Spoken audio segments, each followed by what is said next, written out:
continuons avec notre fougue de simcha, de confiance, pas simcha de légèreté d'esprit.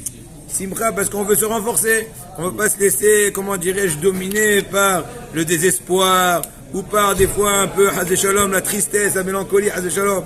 Donc, continuons avec la préparation pour Kippour.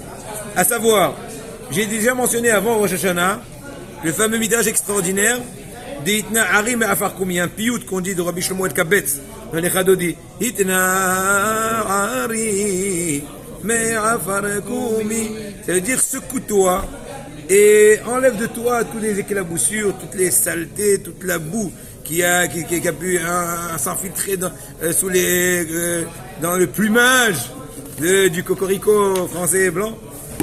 Kvaramo Azal, nos sages nous ont dit, une personne qui se salit avec l'impureté de la faute et ressemble à cette poule-là qui s'est roulée sur de la boue. Donc, mais cependant, ensuite, quand elle veut se nettoyer, elle va pas aller au pressing parce qu'elle risquerait de sortir morte et déplumée, mais elle va se secouer fortement. On dit en français, elle va donner un coup de queue. Et ben des ailes, on dit elle donne un fort coup de queue. Et pour ça qu'on dit, et c'est marqué dans le Rouchalmi, je crois.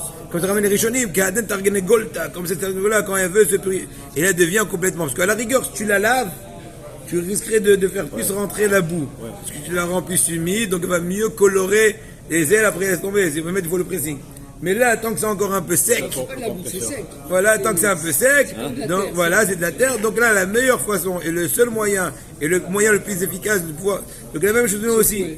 Et nous aussi, par rapport à nous, Rabotai, l'acheminement, la façon que beaucoup de personnes qui ont malheureusement, sont gravement fautées, de façon consciente, inconsciente, presque inconsciente, etc.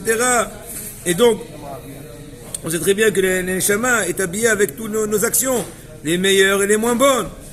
Eh bien, il faut, à lui de se secouer de par le biais de la force de la volonté, la forte volonté, et le regret profond, et toutes les autres conditions de tchouva. Ouais, quand j'étais jeune marié, je vous dis ça fait peut-être 24 ans, 25 ans. D'accord? Et on m'a invité d'être Shadah Tzibour à Ma'alot. C'est où Ma'alot? C'est au fin fond du nord israélien. Ouais, Ma'alot, c'est après, c'est très loin. Presque à la frontière, je crois, oui? Ma'alot. C'est Batsafon. Les Kitsou, ils m'ont dit de venir être Shadah Tzibour dans un minyan des juifs du Kippour. Les bons juifs, nos frères, qui recherchent Hachem, qui recherchent à eux-mêmes. Et voilà que je suis venu chez mon Rav, Rabbi Diaourot. C'est le Mashga des Shiva de Bet Shmaya où j'ai étudié. Et je dis, Rav, la vérité, on m'a proposé, c'est pas l'argent qui va me faire le bonheur, ni qui va me faire le grand pardon, mais la vérité, j'ai pas trop envie d'aller. Il me dit pourquoi? Il dit, écoute, je vais pas manquer les tfilotes de la Yeshiva. D'abord, la Yeshiva, c'est le lieu où on étudie. Donc, c'est marqué dans la Gemara, Maseret Parachot, que c'est important que le Hakamim étudie Bene Amoudé. C'est quoi? Il priait, Bene Amoudé, entre les deux poteaux de l'étude. Donc le lieu où tu étudies, au même lieu tu pries, c'est la bombe atomique. D'autant plus qu'on est des centaines à prier. Et le Amen chez Meraba, il te fait exploser le cœur, etc. Alors il m'a dit une réponse très sage, Rabotai. Et pour moi, c'est un message qui continue à me suivre à tout jamais. Lequel? Il m'a dit une phrase poignante. Il m'a dit, il suffit qu'un seul juif juste te voit et se renforce à Kippour, ça vaut tout la réussite de ton Kippour. Incroyable! Tu entends ça? Quelle force de le dire! Il a tranché. C'est pas juste un conseil, une réflexion, où je verrai, il a tranché sur place. Je me rappelle, on montait les escaliers du collège, j'avais invité pour faire un drachat, je crois. Il m'a dit ça au passage, comme ça, en 2-2. Ça veut dire que l'importance de penser à autrui, à Botaï. Quand un papa, il sait que tu chouchoutes son fils, alors toi, t'es dans les préférés, etc. Maintenant, on fait ça à Jem Shamaï, bien sûr. Et à Botaï, regardez la perception de la Torah. Des fois, on cherche tout le temps le bon, comment dirais-je, enthousiasme, etc. C'est bien. Quand on peut les deux, j'en suis dit, agréable, pourquoi pas, tant mieux. Parce que ça va être plus facile à s'éveiller. Mais ne regarde pas ce que tu as besoin. Regarde ce que lui, il veut de toi. Et le restant, fais confiance. Lui, il sait arranger tout. Lui, il sait, comment dirais-je, lier. Des fois, il prend une fila de l'un sans kavana, la kavana de l'autre sans fila. Il fait un mariage, il fait une bracha, il donne des dividendes, etc., etc. Pour retourner, donc, de par cela, en se secouant, en faisant la tchouva, il pourra renouveler comme le Necher Ne'ura. On a déjà mentionné que le Necher, l'aigle, je crois que dans le Midrash, il est mentionné qu'une fois tous les 100 ans, un truc comme ça. En tout cas, une fois très longtemps, une des fois, il s'élève très haut jusqu'au soleil. Il brûle tout son plumage de par la chaleur du soleil. Et ensuite, il y a un plumage nouveau qui revient. Donc, et sur ça, nos sages nous disent, tu vas te renouveler comme ce que l'aigle renouvelle son plumage. C'est une expression. Mais c'est pas une expression, c'est une réalité. Mais pour te dire que toi aussi, ne regarde pas ton passé, oublie ton passé. Maintenant, je vous donne un autre exemple. J'en ai parlé toute l'année dernière ou les années précédentes. Mais c'est important de le répéter parce que c'est le moment propice.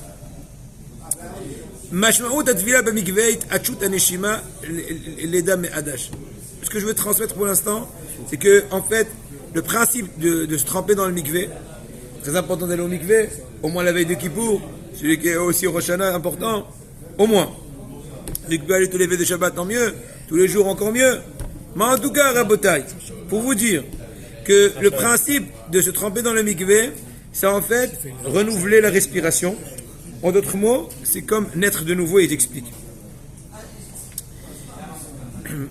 Tout d'abord, après avoir perçu ce que je viens d'expliquer un peu, l'histoire de la poule, l'histoire de l'espoir, donc ces choses-là d'inculquer en nous l'espoir qu'on peut devenir une nouvelle créature, se créer de nouveau, régénérer tout, comme si que maintenant il est né. On sait très bien que une des étapes qu'un converti doit passer, c'est en fait la tremper dans le mikvé, mis à part la circoncision, recevoir le joug de la mitzvot, etc., être suivi, mais aussi se tremper dans le mikvé. Et en fait, quelle est la résultante de ce trempage dans le mikvé, qui est une des dernières étapes de la conversion? Eh bien, il est considéré, c'est marqué guerre chez Idgayer, qui est Tinok Shonadami. Un guerre, il est considéré comme une personne qui est nouvellement née. En fait, sans identité, elle n'est plus identifiée à son papa ni à sa maman, et ex-goy. Donc, il y a aussi une conséquence pratique dans cela, que si jamais il meurt, il n'a pas d'enfant, et bien tous ses biens sont hefker. Pourquoi? Parce qu'il n'a ni papa, ni maman, ni frère, ni sœur, ni enfant, s'il n'y a pas eu d'enfant biologique, il n'y a pas eu d'enfant qu'il a eu une fois converti. Même les enfants qu'il avait étant goy, ils n'ont aucun rapport avec lui théoriquement parlant. Il y a des détails dans ça, c'est une souga dans la Seret Kiddushin Dafid Zayin, et je crois aussi dans Siman Resh Pe Aleph, dans Hashem Mishpat, etc. Et pour vous dire l'idée, comment dirais-je, donc c'est vraiment une nouvelle identité, n'est-ce pas? Chez Enoshum Kesher, il n'a aucun lien avec sa précédente identité. Ainsi nous aussi pendant ces jours-là, chers amis. Ces jours-là de la tchouva, ces 10 jours de pénitence extraordinaires. Il est mentionné dans les paroles de Rabbi Akiva à la fin de Maseret Yoma. Mikveh Tahara shel Israël, alo itbar shemo atzmo. Qui est le mikveh de Ram Israël, dit Rabbi Akiva? Hachem lui-même. Imaginez-vous entre guillemets, comme si qu'on trempe en Hachem, si on puisse dire. Incroyable. Kmo chen, et même nous aussi pendant ces jours-là. Il est mentionné, et donc celui qui réussit à pénétrer entièrement dans les eaux du mikvé, que selon le Rambam qualifie les eaux du mikvé me'adat, les eaux de la conscience. Dans la conscience, on prend une nouvelle conscience, une nouvelle identité, d'accord? Eh ben, il va être comme une nouvelle créature quand il va sortir du mikvé. Et là, je vais vous dire une phrase extraordinaire qu'il a dit à Gabriel Itah.